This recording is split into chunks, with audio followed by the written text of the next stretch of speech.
itti gaafatamaa mana maree boordii Islaam Oromiyaa majlisa jechuudha. Gaalee Abbaa Boorii fi Ustaaz Raayyaa Abbaa Maccaa jechuun keessa dhibanus Ustaaz Raayyaa Abbaa Maccaa Ahmaddiin Jabal Kaamil Shamsuu warrumti social media irratti argaatan warrumti social yaani gara Oromiyaa kanatti isin baanetani warrumti social media irratti isin argaarru warri ija keenya jennee isin abdataarru jechuun abdatamaan rabbuma akkasumas ulamaa onnimti gurguddoo warrumti majlisaa ulamaa omti gurguddoo mee hadhaa gaafiin isiniif qaba ulamaa maa isa biyya alaante isa biyya keessaa qofaa miti tayyib amma warra biyya keetiif gaafii qabaan isin warri ulamaa otaa dhiifama lenaa godhaa ijoollee mana hidhaa gizan jedhu taatee namni dhaggeeffachuu taate oftanii jirtanii isin warri ulamaa otaa warri koreen majlisaa ta'e warri majlisaa hogganus ta'e namni kamiyyuu warri Oromiyaa kun waan isin gaafadhame ijoolleen amma dhumaattu namni kumni 100 fakkeenyaaf nama 100 akkuma Itoophiyaatti fayyaatti kun Itoophiyaa fayyaadha haa ta'u Itoophiyaa fayyaa keessa miskiina hundinuu koreen ijaartanii koreen ijaarame nama 3-4 illee wal waamta mee Kaamil Shamsuutii fi Ahmaddiin Jabaliif Raayyaa Abbaa Maccaa akkasumas yaani namti 4-5 wal geessaniituma walii bilbiltanii wal waamtanii dhimma biraatiif hin fiigaatanii wal waamtanii teessanii waan kana dubbattanii akkamitti dhandhee mootummaa kana gaafanna bara darbe moo bara waggaa 2 moo waggaa 3 dhiifamanna of olchaa hundoo goggoree dhimma majlisaatiif wal ijaartaniiti kan isin dhaxxanii mootummaa gaafattanii mootummaan abiyyi kun isinii wajjin isinii biyya tokko wajjin dhalattanii wajjin guddattanii abiyyi alagaa keessaan baane yoo dhaaba siyaasaatiif adda faffacaatanis yoo tokko ta'uu baattanis abiyyi ijoollee yaani obbolaa keessanii ijoolluma keessan jechuudha yaani godinyoota keessanii abiyyi hagas waa gaafii omti soraattan hin jiru tayyib yoo nama isatti dhiyaatu nama achi Kaamil Shamsuu paarlaamaa keessa jira achoola wal bira oolanii wal ijaartanii wal waamtanii yaa jamaa wanni gaafii kana isinitti kaaseef ijoolleen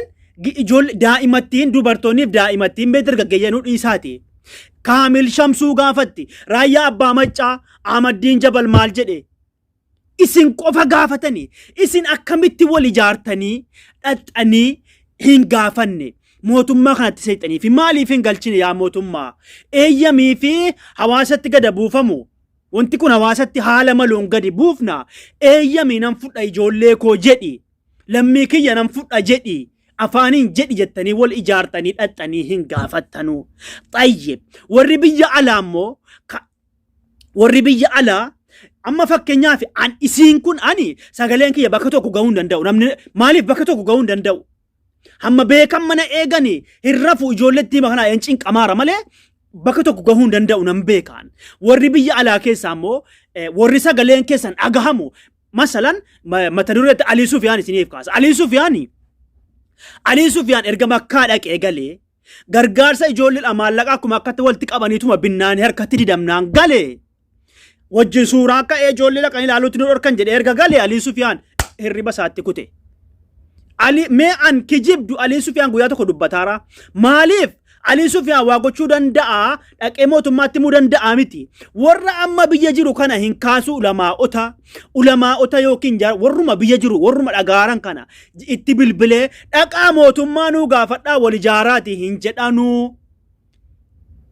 Alii Sufyaan fakkeenya isinii kaase malee danuudha warri biyya alaa keessaa la warri biyya alaa keessaa warra biyya keessatti hin dawalanuu warri biyya keessaa immoo wal ijaartanii dhaxxanii yaa abiyyi godinyaa keessanii abiyyi biyya tokko wajjin dhalattanii abiyyi gaafachuun soraattanuu hin jiru jechuudha ni beekna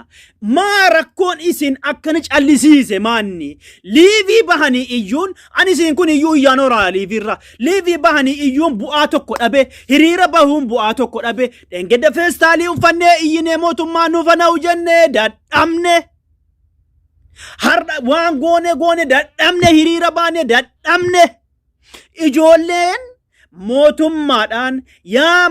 isin muslima maaliif nu tumtanii maaliif tumamnaa nuti miskiinaa jennaan mootummaati ijoollee isin dide mootummaa xalayaatti barreesse dadhabe mootummaan keenya isin dide maal isinii goonaa jedheeni ijoolleen kun yoo guban yoo boollattaran yoo ajjeesan namni gaafatu hin jiru. Isin ulamaa onni biyya keessaa warri majliisaa ulamaa onni warri abiyyitti dhaxxanii himuu dandeessanu. Wanti isin kedda'e an obboleessa keessaan qabu obboleettii keessaan qabu. Obboleessa keessaan qabu obboleetti keessaan qabu firri kiyya keessan jiru aaliin kiyya keessan jiru. Maaltu na galche ishdakalni isa jedhamu afaan arabaatiin. Maaltu na galche jechuudha malee otuu namaa yaaddan ta'eeti liivii bahuun maafi faayidaa? Liivii ani isin doofaan kiyya sagaleen siwaa tokkoon agaamne iyyuu iyyaan jira. Dhaxxanii akkuma duraan majliisaaf mootummaa bira dhaxxanii furmaata gootani majliisa kana. Dhaxxanii yoo mootummaa kana gaafattanoo sana booda ijoolleedhaan hin dide mootummaa yoo jettanoo rakkoo jiru bartanii mootummaadhaan rakkoo dhaxxanii maaliif galchuu diddee? Adaraanuu galchi kadhaa dhaquudha adaraanuu galchi. Lubbuun Itoophiyaa keessa namni 100 yoo dhume yoo rabbiin so garumti isin hin gubatu maal yoo obbolaadhaan garumti isin hin gubatu yaa jamaa. Amma isin akka kiyyaa kun wallaalaa akka kiyyaa jira yaadu an osoo akka yaada kiyyaati osoo hin danda'e dhaqee yaa Abiy adanaa galchi ijoollee kana jedhee irraallee deebisaa baree ijoollee fillee hima argachuu irra abdachuu caala yani. Waggaa inshaallah ji'a tokkoon booda cufti keessan ni galtani ji'a lamaan booda cufti keessan ni galtani naannuma abdatani. Yaa ulamaa'ota maal taatan? Warri biyya keessaa warri biyya alaa maal taatan adaraa? Bar'an osoon taatiyaa muutu namni taatiyaa'uti kan illee dubbadhu waan kana. Abiyyi didee jira lammii kiyyaa miti jedhe Tayyib galchuu dide kanaaf fudhatanii yoo kadhatanii immoo laafummaa